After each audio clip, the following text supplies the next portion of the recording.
Bonjour et à toutes. Voilà. Donc, je remercie la directrice du laboratoire pour m'avoir donné la possibilité de parler de ces sujets aujourd'hui. Donc, donc c'est un sujet donc sur lequel je travaillais avec Madame Maria Lucia Liffi et, et elle a été ma prof de doctorat à Palerme.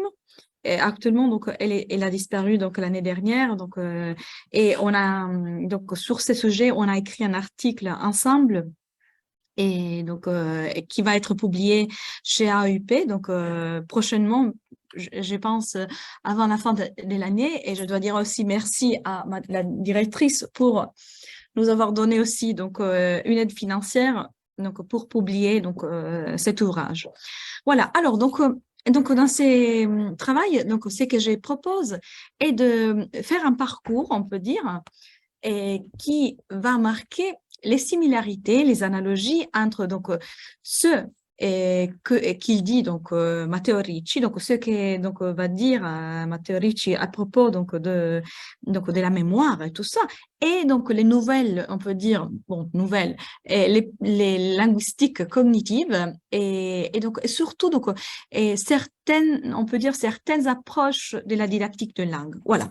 Bon, on commence et alors donc d'abord donc il faut donc faire une prémisse. Donc je vais donc chercher et trouver, on peut dire, des similarités et donc entre donc la psychologie cognitive et la linguistique cognitive et donc l'approche donc est bien sûr épistémologique.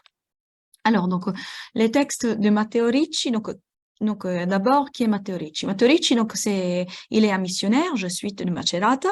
Il a vécu, donc, on peut dire, plusieurs années en Chine et donc, surtout dans des provinces spécifiques, donc, les Zhaojin, Shaozhou et Nanchang. On peut dire, donc, pendant la dynastie Ming. Bon, c'est qu'il est important de dire est qu'il a écrit donc le Palais des Mémoires, donc en chinois c'est Xiu Jifa. Corrigez-moi, désolé parce que je ne suis pas donc une experte en chinois, mais bon donc c'est donc surtout donc le travail est de nature donc historique, épistémologique.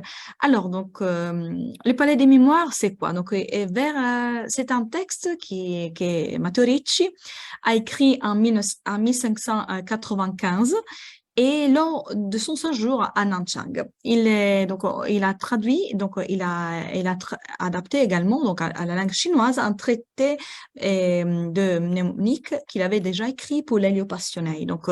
Et donc c'est vraiment donc une réécriture, on peut dire. Voilà.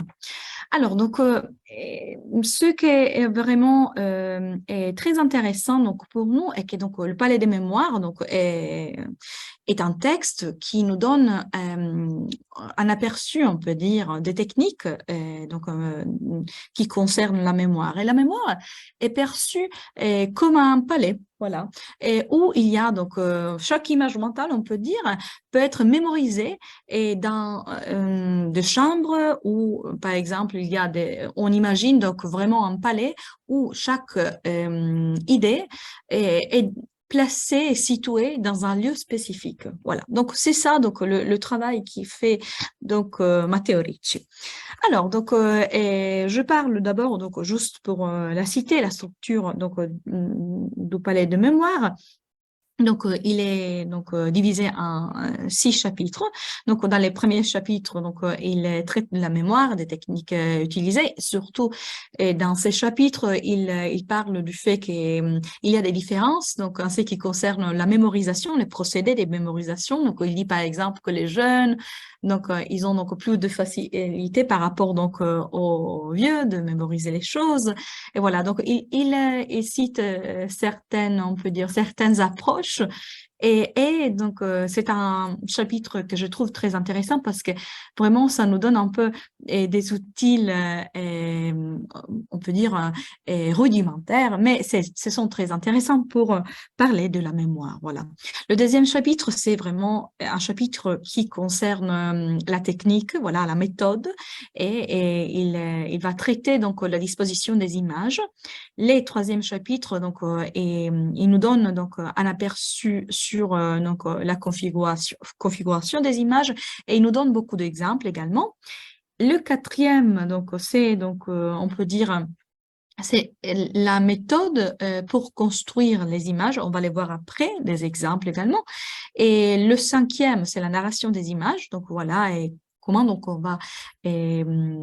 va expliquer les contenus cognitifs des images également. Et le sixième, donc ce sont des informations complémentaires où il nous donne, et donc le sixième chapitre, donc il montre, on peut dire, toute une série d'exemples, des centaines et centaines d'exemples, voilà, sur donc sa méthode. Bon. Alors, donc, quelle est la nouveauté donc introduite par Matteo Ricci? Matteo Ricci, donc, on peut dire que donc c'est l'application donc des techniques qui, bien sûr, donc ce sont des techniques qui étaient connues depuis Simonide de Seuss, donc c'est pas donc et donc c'était vraiment donc quelque chose de très connu, voilà. Mais il les a appliquées donc à l'enseignement de langue, c'est ça, et surtout à l'enseignement de l'écriture chinoise. Voilà, c'est ça la l'approche donc et la nouveauté donc de l'approche donc de Matteo Ricci. Et également, donc, la nouveauté, et donc, il faut le souligner là, donc, c'est vraiment de développer également, donc, une réflexion sur la manière de raisonner métacognitivement sur, donc, certains sujets, voilà. On va voir donc et d'abord donc on va voir les influences. Donc bien sûr donc donc les pères Ricci et donc dans la rédaction donc et on peut dire réajustement de son traité donc semble rédévable bien sûr à l'art mémoratif. Donc ça c'est bien sûr évident et en vogue en Europe donc pour l'apprentissage surtout de la rhétorique grecque et latine. Voilà. Donc, d'abord, donc, on peut dire qu'il y a donc Ricci se rapproche de Anima d'Aristote, voilà, et donc de Oratore, et donc on peut dire de Cicéron, voilà, et où donc il y a bien sûr donc un approfondissement donc des techniques de la mémoire. Après, également donc de l'Institutio Oratoria des Cantiliens et donc fondé bien sûr donc sur la fonction rhétorique hein, de ces techniques, voilà. Et après donc il y a les confessions de Saint Augustin, donc pour qui on peut dire la mnémotechnique est liée au rappel d'images bibliques surtout, donc c'est ça à la base. Et donc également donc Saint Augustin, à la différence donc de Matteo Ricci, il se réfère donc au travail intérieur et sur soi-même. Voilà, c'est un travail spirituel. Voilà. Et après, donc, bien sûr, donc, Saint Augustin et également donc, Thomas d'Aquin, et donc, avec la somme théologique, donc la mémoire, bien sûr, donc, est liée donc, au rappel d'image biblique et au travail sur soi. Voilà. Et donc, on peut dire, enfin, donc, Ricci semble préférer également donc, le modèle ignatien, donc les exercices spirituels de Saint Ignace, et pour lequel on peut dire la mémoire représente l'un des trois pouvoirs de l'âme. Voilà, c'est ça. Donc, aux côtés de l'intellect et de la volonté. Et joue donc un rôle fondamental, on peut dire, et lors de la méditation parce qu'elle nous permet donc de guider l'intellect vers les raisonnements. C'est ça la base. Hein. Bon, là, j'étais très rapide, mais pour vous dire que voilà, il y a donc bien sûr un héritage donc et derrière donc Matteo Ricci qui est vraiment donc très riche. Voilà. Alors, donc, d'abord, donc, une autre, on peut dire, nouveauté donc, de Matteo Ricci est donc l'introduction des concepts similaires, donc à ceux présents, par exemple, aujourd'hui, on le voit surtout, donc, des mots comme image mentale, tout ça, donc, on le voit surtout donc, dans les linguistiques cognitives et dans la psychologie, mais donc, on peut dire, et il va anticiper vraiment donc, certains, on peut dire, sujets. Alors, donc, il y a trois méthodes différentes que je cite, et donc d'abord, donc on peut dire que Matteo Ricci, il y a trois perspectives, on peut dire. Et il dit que la création des images, dans laquelle la forme, donc de l'idéogramme, est inventée de manière créative et donc ne correspond pas à la signification des composantes de l'idéogramme. Et en fait, Matteo Ricci, après on verra des exemples, et nous donne, et, donc, nous donne une technique pour apprendre les idéogrammes. Et cette technique, bien sûr, donc, on ne respecte pas parfois le sens de l'idéogramme. Voilà, ça c'est une chose que je voulais mettre en évidence parce que bien sûr il faut dire que la création des images parfois est inventée de manière bien sûr créative, hein. C'est Matteo Ricci qui invente la signification des composantes, voilà. Après, une deuxième méthode est que l'idéogramme, dans lequel il y a une union, on peut dire, entre deux composantes différentes, et donc ces composantes forment parfois un caractère, voilà. Et après, il y a une troisième perspective, on peut dire, c'est la segmentation de deux caractères selon le modèle phonétique Fangien. Donc, c'est un modèle très célèbre en Chine. Voilà. Alors, en ce qui concerne la réception du travail de Ricci en Chine, c'est très intéressant. Donc là, il faut le souligner parce que, alors, on peut dire que le livre de Matteo Ricci, donc le texte, n'a pas eu de succès à cause du fait que les Chinois croyaient qu'une bonne mémoire était nécessaire pour préparer les examens d'État. Donc, pas pour apprendre les outils pour apprendre. Je ne sais pas si je suis claire. Ricci nous donne une technique, une méthode, des outils pour apprendre, pour mémoriser. Et donc, pour les Chinois, c'était trop long. Donc, ils croyaient qu'il fallait juste apprendre les caractères, les idéogrammes, et pas également des techniques. Voilà, c'était trop lourd pour eux. Et après, il faut dire, là, je cite Spence, et il faut dire qu'en Chine également, le processus de mémorisation ne reposait pas sur l'abstraction d'images mentales, comme en Occident, mais sur la répétition continue de textes confucéens classiques, bien sûr, voilà. Et là, c'est quelque chose, et c'est la réception des Matteo Ricci. On peut dire qu'aujourd'hui, on a un peu oublié ces textes, même si je trouve et qui est vraiment il va mettre en évidence des choses qui nous servent également pour expliquer certaines choses, par exemple ce qui concerne la didactique de la phraséologie et tout ça. Après on verra. Alors on peut dire que les télos, on peut dire, le plus authentique du discours de Ricci concerne, on peut dire, la nature problématique de l'apprentissage et de l'enseignement des caractères chinois. Voilà. Et Matteo Ricci, on peut dire avec son texte, voilà, et l'un des premiers, on peut dire, didacticiens à s'être interrogé sur les besoins, bien sûr, des apprenants, et il cherche à approfondir et les compétences écrites, voilà. Comment on peut définir une compétence écrite? Voilà, c'est ça à la base. Et la question principale qui apparaît dans les textes de Matteo Ricci. Voilà. Alors, bien sûr, après, on va voir, il faut rappeler également qu'il y a l'analogie avec les concepts en vogue en linguistique cognitive et dans les approches didactiques actuelles et va émerger parce qu'il utilise des mots qui concernent aujourd'hui les linguistiques cognitives. Par exemple, il y a des mots qui concernent le schéma, l'image mentale, après le pont conceptuel et tout ça. Donc, on va voir après de manière plus approfondie.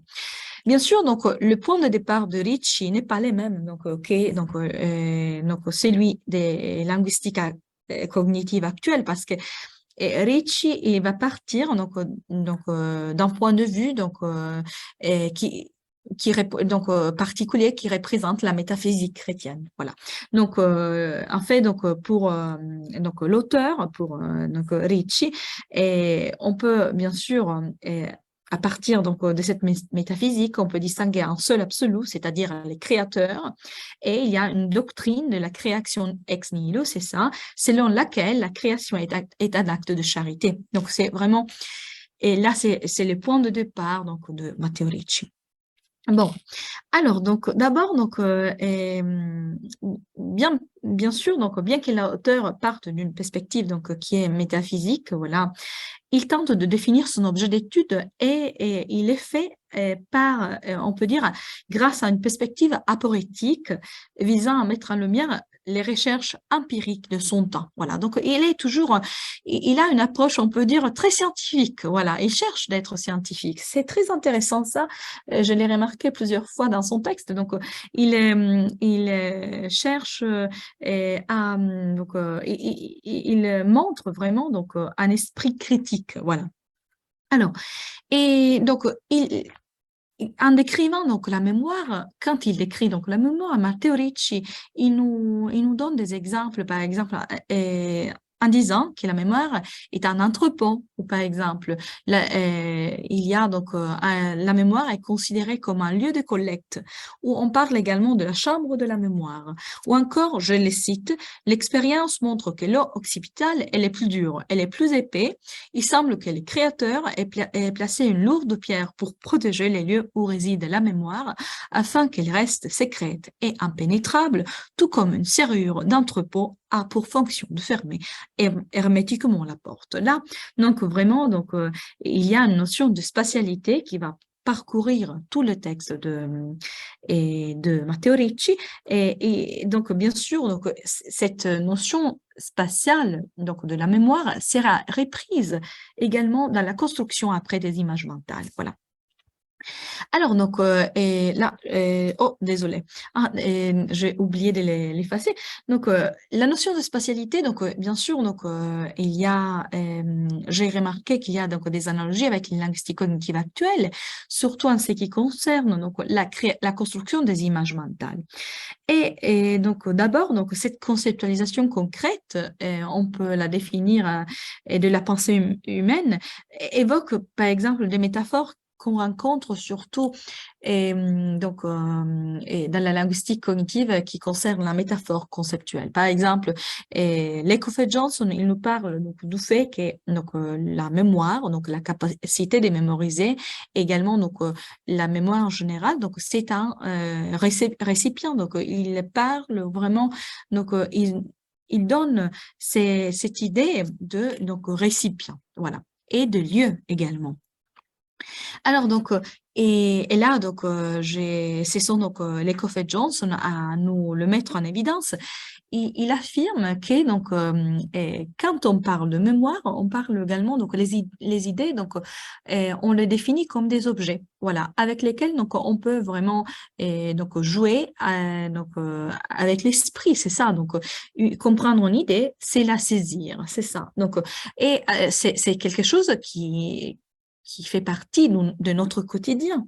Et donc, on dit saisir l'idée parce que donc, on considère une idée comme un objet réel, c'est ça. Et donc, peut-être, donc, donc là, je ne veux pas donc, approfondir la question, mais peut-être que c'est là dépend surtout donc, donc, de toutes, on peut dire, les approches de l'art mémorative, hein, donc pour lesquelles, donc, on voit, donc, pour lequel, donc, une idée est quelque chose de concret et on la place, on la va situer dans un lieu. Voilà. Alors, donc là, donc, après donc, avoir donc, examiné la fonction de la mémoire donc, et les différences de la capacité de mémoriser, donc en fonction de l'âge, de la qualité de la vie, c'est vraiment quelque chose de très intéressant donc, au début. Ricci commence à introduire donc, ce qu'il appelle donc, la méthode pour cultiver la mémoire ou encore, il l'appelle également les mnémoniques par les images ou la méthode de l'animation. Je le cite, l'apprentissage de la mnémotechnique consiste à attribuer l'image d'une chose ou d'un état des choses à une place précise, dans une succession ordonnée. Voilà. Donc là, donc il explique très bien donc que c'est donc sa méthode. Ça signifie donc il veut dire que quand on va mémoriser quelque chose, il faut donc situer donc les idées, les concepts donc dans des lieux précis de notre donc mémoire. Voilà. Il faut construire. Donc si on est vraiment très compétent, donc pour lui, il faut construire un palais. Voilà. Et bon. Alors, donc, je parle de ça parce que là, c'est quelque chose d'intéressant. Il dit donc qu'il y a plus de 10 000 caractères chinois et donc, et la capacité de connaissance des êtres humains n'est pas large, bien sûr, n'est pas si large. Et donc, pour construire, donc, si par exemple, il dit, si vous vouliez construire une image pour chaque personnage, pour chaque également, donc, caractère ou pour chaque idéogramme, il dit, donc, il faut vraiment créer des images faciles à mémoriser. C'est ça, donc, l'idée de Matteo Ricci. Donc, les stratégies d'apprentissage, donc, bien sûr, donc, à notre avis, donc on peut dire que Ricci ne considère pas donc l'apprentissage des caractères chinois comme le résultat, on peut dire, de compétences spécifiquement linguistiques, voilà, mais plutôt comme le résultat des capacités cognitives supérieures au sens large. Voilà, c'est ça. Donc, c'est là donc le rapproche surtout donc de position des linguistes et également des enseignants, donc des didacticiens, donc qui travaillent donc sur la métapensée, tout ça.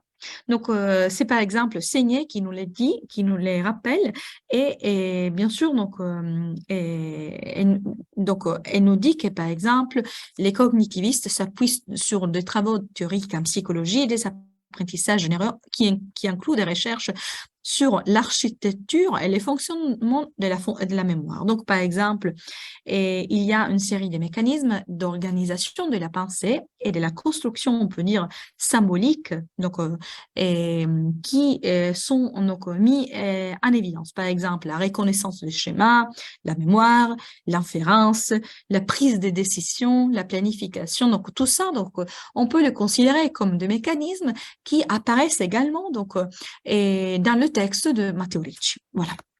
Donc, on va dire également que sur le plan didactique, Ricci mobilise également donc, et les concepts de planification mentale. Donc, planification mentale, ça signifie donc c'est vraiment donc la tâche de compréhension donc dans l'EM par exemple donc le plan mental pour élaborer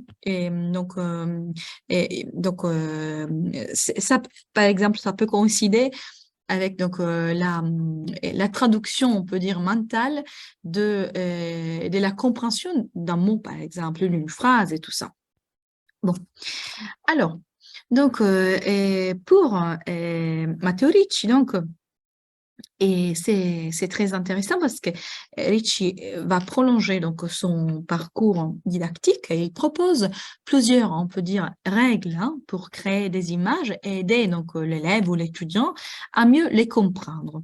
Donc, et ces indications donc relèvent bien sûr donc relèvent la profonde connaissance de Matteo Ricci des théories de l'esprit donc et du fonctionnement de la cognition humaine. Alors d'abord, donc, il faut dire que, par exemple, et la première règle, donc, on va dire juste pour le souligner, et que, donc, bien sûr, que Ricci propose une activation complète des connaissances métalinguistiques et l'auteur, bien sûr, propose à l'apprenant d'observer le fonctionnement de la dimension métaphonologique. Par exemple, là, c'est quelque chose qu'aujourd'hui, on peut dire très récent, donc dans la didactique des langues surtout. Donc, il affirme que la même prononciation sert à mémoriser une image réelle, par exemple. Voilà. Et également, donc, il affirme, il est nécessaire de se référer au contexte qui doit être donc aligné et les relier à une signification appropriée. Voilà. Alors, donc, les règles pour créer les images mentales et donc aider donc l'élève, l'étudiant à mieux le comprendre. Donc, d'abord, donc pour créer une image mentale, Ricci affirme qu'il faut d'abord les images animées donc peuvent être mémorisées plus facilement. Alors, donc là, c'est quelque chose que donc Ricci suppose, bien sûr, mais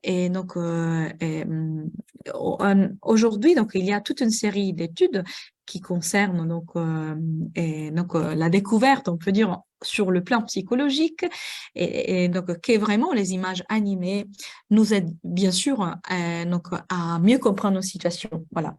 Et bien sûr, donc on comprend mieux, par exemple, par exemple, par exemple, pour les recherches de Prat, Radulescu et Abrams, ils ont testé l'hypothèse selon laquelle les mouvements animés captent la tension visuelle et donc voilà. Et également, donc, par exemple, il y a et les entités, par exemple, animées sont mieux mémorisées que les entités inanimées. Voilà. Donc, c'est une méthode qu'on peut dire, bien sûr, icastique. Donc, cette méthode icastique d'Erici, bien sûr, utilise donc ces stratégies cognitives. Voilà. Alors, donc, une deuxième stratégie cognitive est le fait qu'il faut évoquer des émotions dans la création d'une image mentale. Donc, voilà. Pourquoi ça? Matteo Ricci, il nous dit que il faut mettre en évidence les spécificités, les particularités, et par exemple, il faut pas créer dans la tête une image ordinaire, voilà. Il faut créer des images qui sont ridicules, parce que par exemple, là c'est vraiment sympa ce qu'il dit parce que il affirme donc par exemple pour bien mémoriser un caractère, un idéogramme, il faut par exemple imaginer un homme avec 3 têtes et 6 bras, ou par exemple les cornes, ou par exemple il faut montrer donc une attitude ridicule.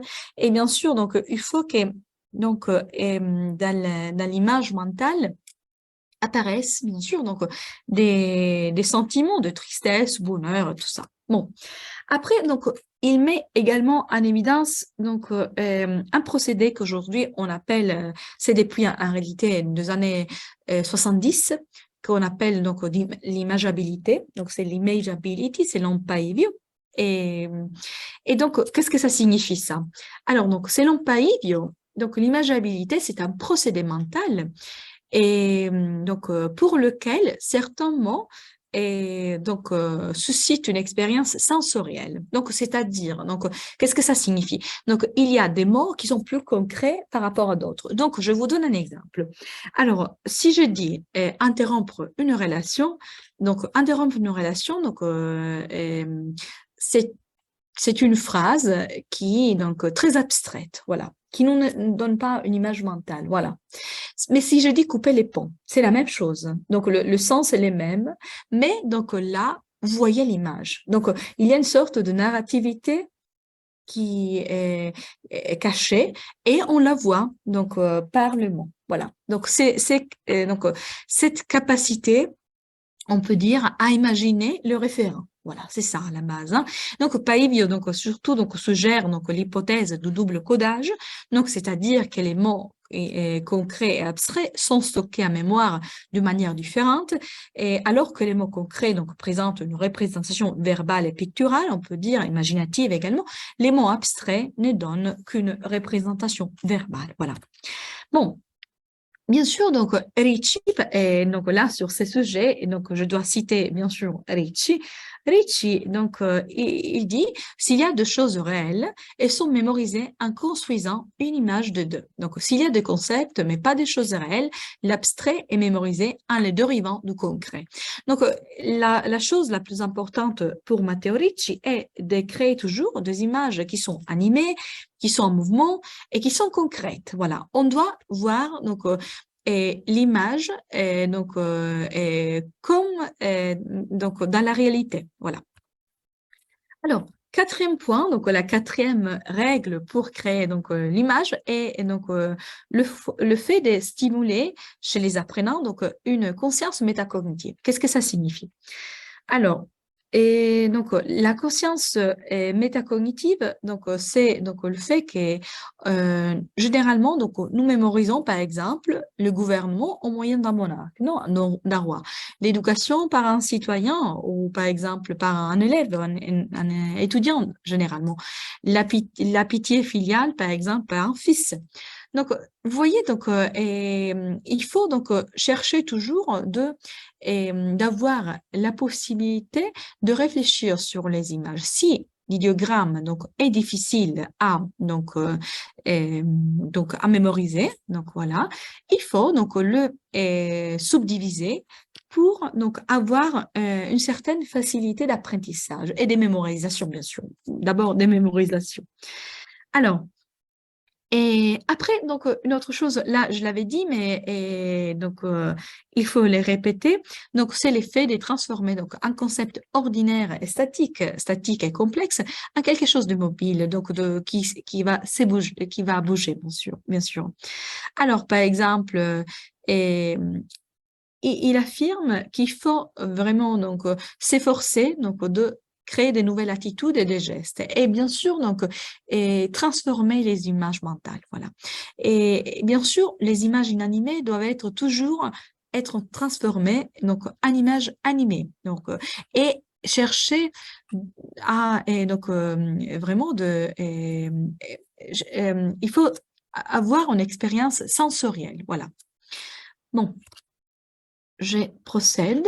Donc, et là, donc, il faut dire, donc, OK, bien sûr, donc, la syntaxe argumentative de Ricci va mettre en évidence donc, une série de caractères qui sont irréductibles et qui vont donc, qui visent surtout donc, à chercher, qui visent à, pardon, à mettre en évidence donc le fait que la mémoire donc ne doit pas être faite pas être stimulée par donc la répétition mais par donc vraiment une conscience, voilà, c'est ça donc la différence par rapport donc donc à l'approche de l'apprentissage des caractères chinois, voilà.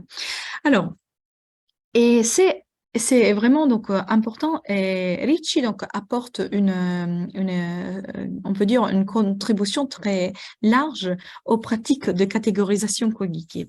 Et parce que donc il commence à parler donc de catégories qu'on peut dire qui sont vraiment polymorphes. Voilà.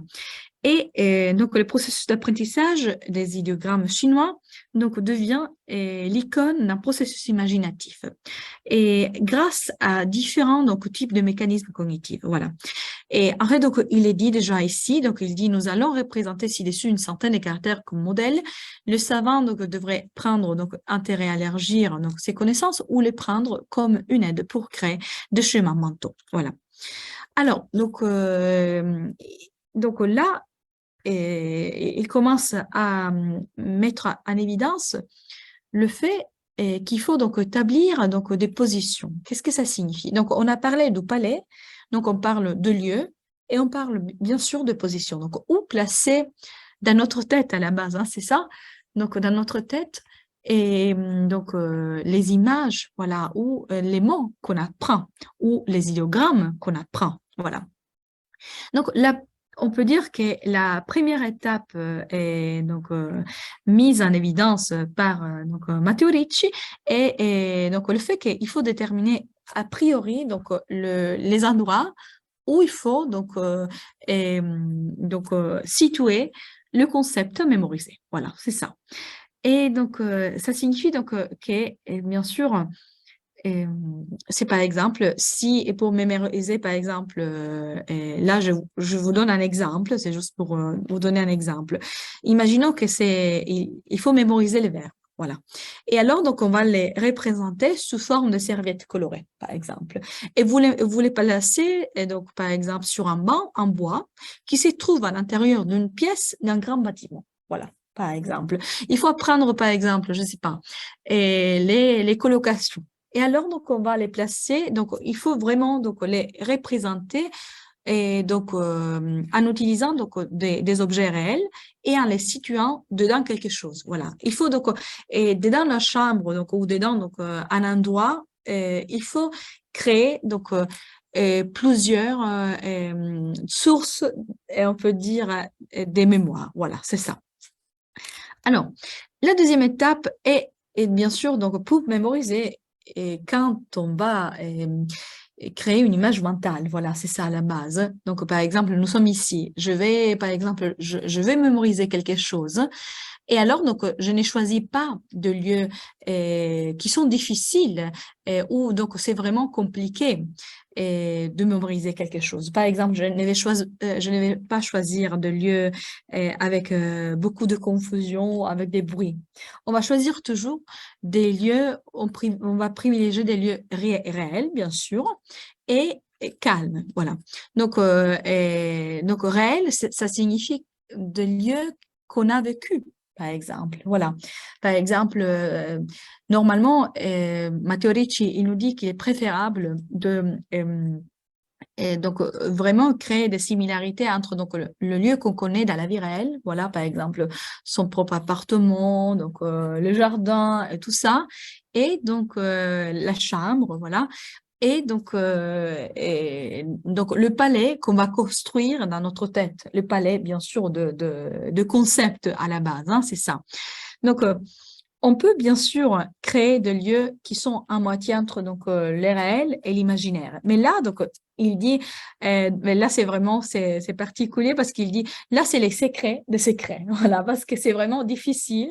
Et alors donc il dit commencez par donc les choses plus faciles et après donc vous allez arriver également donc à faire donc des choses encore plus difficiles. Bon, alors.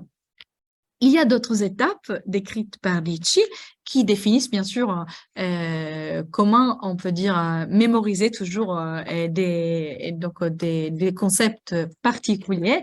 Et par exemple, il dit que les lieux donc, où sont placées les informations doivent avoir toujours des proportions équilibrées. Qu'est-ce que ça signifie? Alors, donc, ils doivent être des endroits, comme je dis avant, donc calmes, peu fréquentés, donc pas de confusion, et donc pas des places ou donc de supermarchés, donc pour mémoriser des choses, parce que l'esprit donc ne doit avoir vraiment de difficultés à donc mémoriser, à retrouver donc voilà et donc le concept. Donc c'est comme voilà, il dit créer plutôt donc des tiroirs et là donc vous allez prendre les informations donc dont vous avez besoin. Voilà.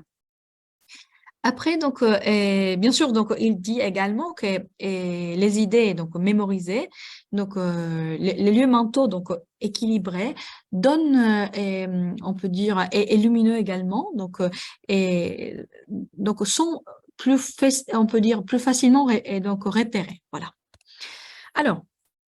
Ricci, il propose également donc une série d'autres, on peut dire caractéristiques spatiales. Par exemple, il dit que donc il y a des caractéristiques qui doivent donc être gardées. Par exemple, la beauté d'un lieu, la propreté, donc un lieu abrité également et surface plane, également stabilité et l'originalité, bien sûr, voilà.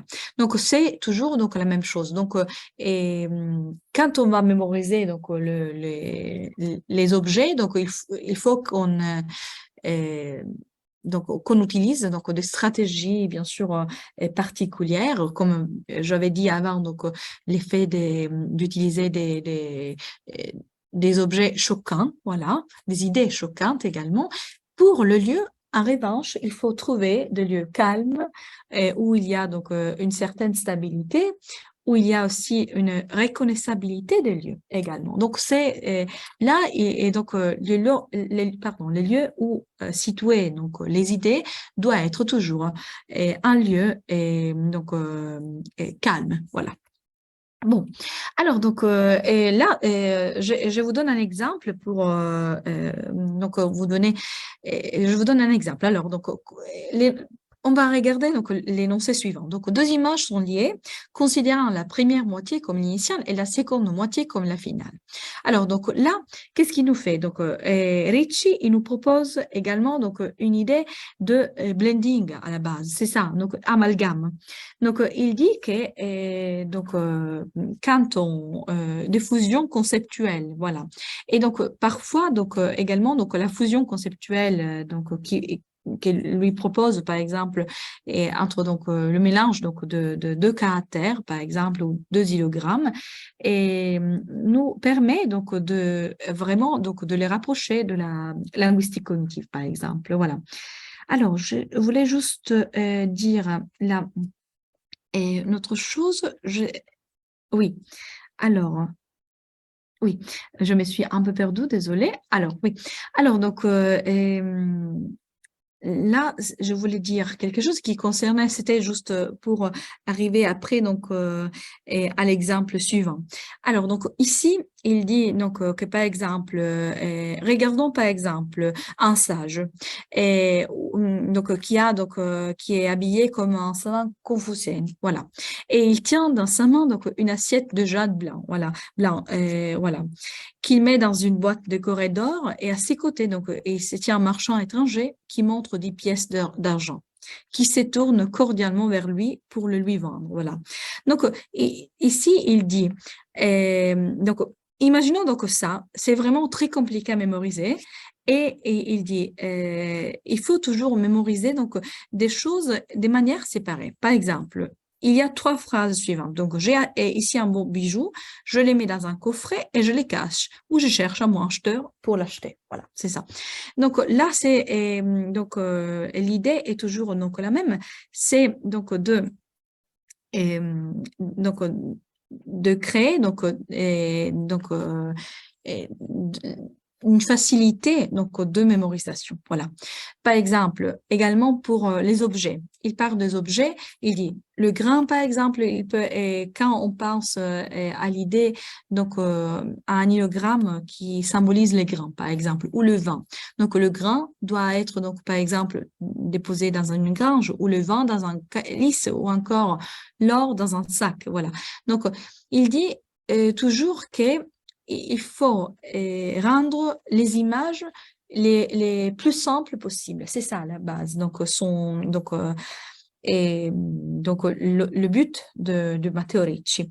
Et on le voit vraiment un peu partout. Donc, dans son texte, il y a donc cette duplicité de parcours, donc rendre donc d'un côté donc les images et les idiots, donc rendre facile le fait de mémoriser donc des idéogrammes, donc et les idéogrammes doivent être particuliers pour être mémorisés. De l'autre côté, par contre, donc le lieu où et donc les mémoriser doit être plutôt, donc on peut dire simple, voilà, et spécifique, voilà. Ça, c'est vraiment donc les doubles parcours mis en évidence par Matteo Ricci. Alors, donc, je voulais dire juste pour me connecter donc aux didactiques actuelles. Et donc, par exemple, Ricci, donc, il va on peut dire, il va inventer de manière arbitraire la motivation sémantique, voilà, et donc des caractères, mais aussi et des idéogrammes et des personnages qui vont donc peupler donc son imaginaire à la base. Hein.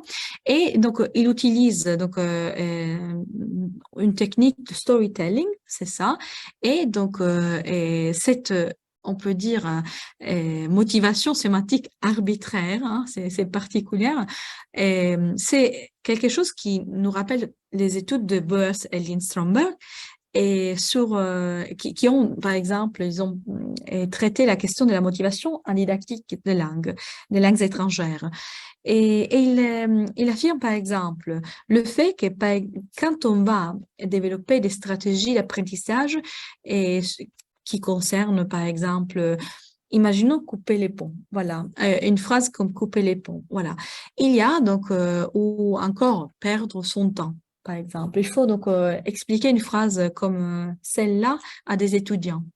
Et alors, donc, à des étudiants étrangers, par exemple, qui apprennent la langue française. Là, donc, on peut, bien sûr, donc, il y a de la motivation sémantique, mais donc, il faut donc vraiment, donc, en se rapprochant de Matteo Ricci, il faut stimuler donc la dimension visuelle, c'est ça. Hein, et la dimension également corporelle, pourquoi pas. Donc, et là, donc, il y a des similarités entre donc ce que Ricci a dit donc et a proposé et donc les didactiques actuelles. Donc il faut toujours donc créer. Donc, la motivation sémantique peut vraiment représenter un atout pour les étudiants. Donc, pour apprendre surtout, par exemple, moi, j'ai travaillé sur donc la phraséologie, donc et donc les expressions figées, tout ça. Et donc, et, par exemple, une grande partie donc du langage humain est figée. Et alors, donc là, et donc chercher donc trouver surtout donc et des similarités avec des images mentales peut vraiment être très intéressant. Voilà. Alors, et pour conclure, parce que comme ça, donc, et après, donc, on va en discuter encore un peu. Donc, pour conclure, donc le discours de Matteo Ricci, donc, et Ricci va, donc, son discours va osciller entre explication, on peut dire argumentation et également didactisation. Et même si on peut dire les frontières dans les textes entre donc elles ne sont jamais vraiment clairement définies. Et alors, il fournit comme je dis avant, donc des techniques qui doivent être voilà suivies pour faciliter la mémorisation des idéogrammes. Donc, on va partir de ça. Le point, donc, c'est ça. Et donc, l'auteur donc déclare donc que plusieurs, on peut dire, conditions doivent être remplies pardon, pour que la mémorisation se produise. D'abord, donc, le processus d'observation de la forme du caractère. Après, donc, le processus de décodage, la recherche d'analogies et de similitudes. Donc là, j'ai tenté de synthétiser donc le point et une mémorisation globale des caractères. Donc sans donc faire une analyse étymologique. Voilà. Alors. Donc, Ricci, donc, on peut dire, donc, il va transmettre, bien sûr, donc, une méthode de construction des images mentales qui permet donc à l'apprenant une certaine liberté et qui donne à l'apprenant une certaine liberté parce que en fait donc et il ne donne pas donc il ne dit pas donc il faut faire comme ça et donc suivez donc tous les caractères toutes les idées que je vous ai données. Il dit bon il y a des possibilités. Il faut donc tenter de suivre donc ces techniques pour avoir une majeure facilité donc à mémoriser donc les idéogrammes. Alors, et après, donc, on peut bien sûr, on a constaté également donc, que ces théories donc, sont donc cohérentes. Voilà, donc il est cohérent, il est également donc avancé par rapport donc à l'époque et il va anticiper donc et même bien sûr les théories élaborées donc comme on a vu donc au sein de la linguistique et de la psychologie cognitive, même si je n'ai pas je n'ai pas approfondi de manière totale. Donc, et un exemple de ceci, donc, est, donc, par exemple, ça concerne surtout les concepts liés à l'analogie, à l'imageabilité et la motivation sémantique. Et après, donc, il faut dire également que Ricci recourt surtout à plusieurs reprises à des concepts qu'aujourd'hui, donc, on utilise surtout dans les métalangages de linguistique cognitive. Par exemple, ce qui concerne la spatialité. Voilà. Par exemple, on parle toujours dans les linguistiques cognitives actuelles de métaphores d'orientation. Voilà. Donc, c'est vraiment donc quelque chose sur le plan métalinguistique qui donc va se lier donc à ce que Ricci a dit donc dans les passés. Et également donc il y a par exemple quand on parle de cadres espaces-mentaux par exemple, je parle de cadres des films par exemple ou d'espaces mentaux de Fauconnier ou également de blending ou mélange tout ça, c'est vraiment quelque chose qui aujourd'hui donc est très est diffusé dans les linguistiques cognitives. C'est pour cette raison, il faut donc bien sûr donc beaucoup de temps pour analyser donc émettre et faire une comparaison entre donc le passé et donc le présent, mais on peut dire que la nouveauté de cette contribution donc est donc la didactisation d'un processus mental de mémorisation par, on peut dire, il y a une dialectique qui est complexe, bien sûr, qui vise à transmettre le savoir occidental et à accueillir également le savoir de l'autre. Donc, c'est ça. Et bien sûr, le savoir de l'autre, c'est la Chine et les Chinois. Et c'est non, par exemple, Diego Paoli.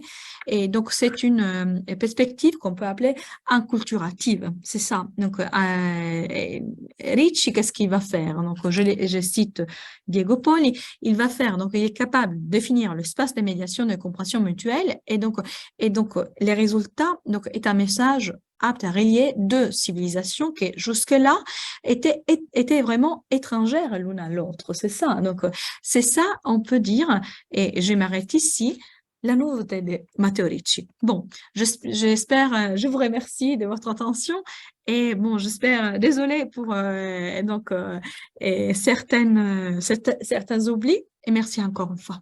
Voilà.